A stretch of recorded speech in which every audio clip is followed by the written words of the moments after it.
Next week हम गांव जा रहे हैं। वहां एक बहुत अच्छी संस्कारी लड़की है, तुम लोग के आंटी ने बताया। अच्छा, पहले बिजनेस डील का काम निपटा लेते हैं, जाके फिर देखेंगे। बिल्कुल, बिजनेस डील का काम खत्म होते ही हम उस लड़की को देखने चलेंगे। आप लोग जैसा सही समझोगे, मुझे कोई प्रॉब्लम नहीं है। मॉम, भाई के लिए गांव की लड़की, क्या वो यहाँ शहर में एडजस्ट कर पाएगी? मैंने ये डिसीजन लाइटली नहीं लिया।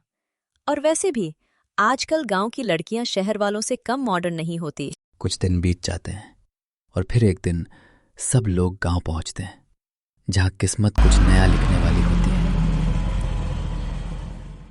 मॉम, मैं बाहर होके आता हूँ, लंच के पहले वापस आ जाऊंगा। आप लोग Okay, तब तक बेटा। कंटिन्यू करो।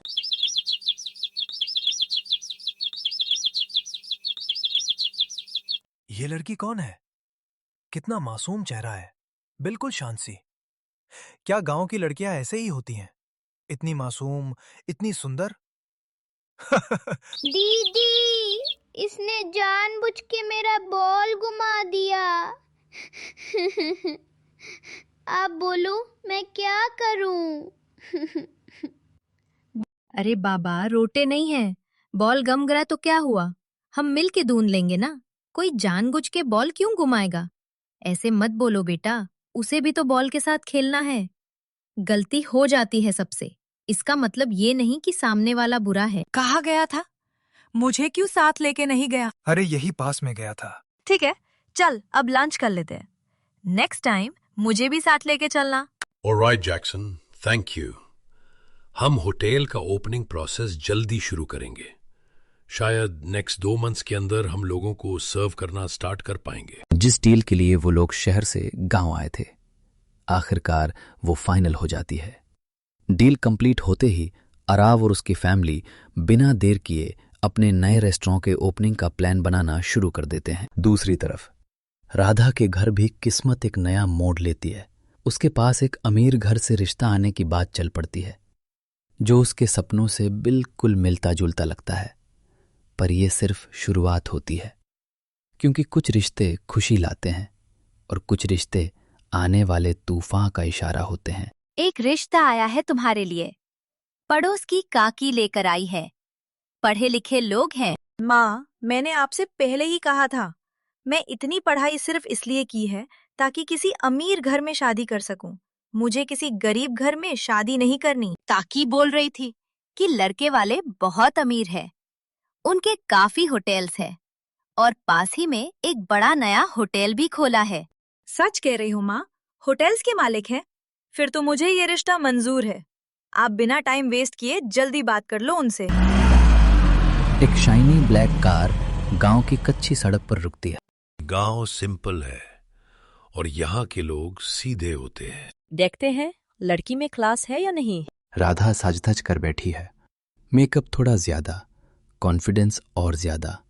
गौरी अंदर बाहर भाग रही है, पानी, चाय, बैठने का इंतजाम। अरे वाह, लड़की तो बिल्कुल शहर वाली लग रही है। जी आंटी।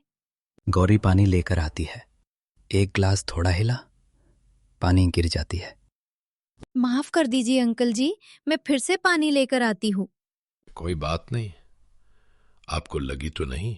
अरे नी, फोन को क्या हो गया? आंटी शायद बैटरी लो है, यहाँ चार्जर है, मैं लगा देती हूँ। राधा ब्यूटी से इम्प्रेस कर रही थी, पर आरव का मन गौरी में अटक गया। क्या आप भी इसी घर में रहती हो? हाँ, छोटी बेटी मेरी। इस घर की सबसे बड़ी बेटी वही लग रही है। माँ, मुझे राधा नहीं, गौरी से शादी करनी है। What? मैं यहाँ बैठी थी, मुझे दिखाया गया और तुम उस नौकरानी जैसी लड़की को चुन रहे हो। बेटा, लोग क्या कहेंगे? मैं ये रिश्ता नहीं कर सकती, मेरी वजह से दी का दिल टूटेगा। तुम अपना हक ठुकरा रही हो, सिर्फ दूसरों के लिए। राधा गुस्से में बोल पड़ती है। मैंने इतने साल पढ़ाई की, इतनी मेहनत, सिर्फ इसलिए कि मैं इस गरीब घर से निकल सकूं, और आज ये गवार लड़की, ना ढंग से पढ़ी लिखी, ना दुनिया देखी, उसकी शादी हो रही है, वो भी इतने अमीर घर में। नहीं, ये बात मैं कभी एक्सेप्ट नहीं कर सकती, कभी नहीं। देखो बेटा, सब ऊपर वाले के हाथ में होता है। जिसकी किस्मत जहां लिखी होती है, वो वहीं जाता है। ठीक है, आप शादी की तैयारी शुरू करवा दीजिए। हम अगले संडे ही ये शादी करवाना चाहते हैं। हमें शहर जल्दी लौटना है। उसका भाई भी नेक्स्ट वीक अब्रॉड से बिजनेस डील्स के लिए आ रहा है, इसलिए हम शादी में कोई डिले नहीं करेंगे। ऐसे कहकर वो लोग घर से चले जाते हैं। उनकी गाड़ी गांव की कच्ची सड़क पर धीरे धीरे दूर होती जाती है। घर के अंदर शादी की तैयारियां शुरू हो जाती हैं। किसी कोने में बातें हो रही हैं, किसी कोने में कपड़ों और गहनों की गिनती। माँ के चेहरे पर खुशी और टेंशन दोनों साथ साथ चल रहे होते हैं, और घर के एक कोने में राधा चुपचाप खड़ी होती है। उसके चेहरे पर मुस्कान नहीं, सिर्फ गुस्सा है, और उस गुस्से के अंदर जलती हुई जलान। उसका भाई भी है, इसका मतलब उसकी शादी अभी हुई नहीं होगी। मुझे कुछ भी करके उसके भाई का ध्यान अपनी तरफ खींचना होगा। कुछ भी करके, चाहे मुझे अपना चेहरा बदलना पड़े, अपनी इमेज बदलनी पड़े। जो सपना मैंने सालों देखा, वो मेरी बहन का नसीब कैसे बन सकता है? नहीं, ये मैं कभी होने नहीं दूंगी। उसका भाई अनमैरिड है, बस इतना काफी है। अब खेल शुरू होगा। राधा के दिमाग में एक खतरनाक सोच जन्म ले चुकी थी। मोहब्बत के नाम पर नहीं, बल्कि जलान और लल्लच के दम पर। और ये सोच आने वाले तूफान का इशारा थी। मंडप सा चुका था, फूलों की खुशबू हवा में थी, और शहनाई की हल्की सी आवाज ये बता रही थी कि शादी हो रही है। वक्त चुपचाप आगे बढ़ जाता है, और बस कुछ ही पलों में आरव और गौरी एक हो जाते हैं। अगली ही सुबह गौरी अपने ससुराल के लिए निकल पड़ती है, एक नई जिंदगी की शुरुआत के साथ। वीडियो देखने के लिए आपका बहुत बहुत धन्यवाद। ऐसे ही अपना प्यार और सपोर्ट बनाए रखिए, और आगे भी हमारी वीडियोस देखते रहिए। अगर वीडियो पसंद आई हो तो प्लीज चैनल को लाइक, शेयर और सब्सक्राइब करना बिल्कुल ना भूलें। पार्ट 2 बहुत जल्दी आने वाला है।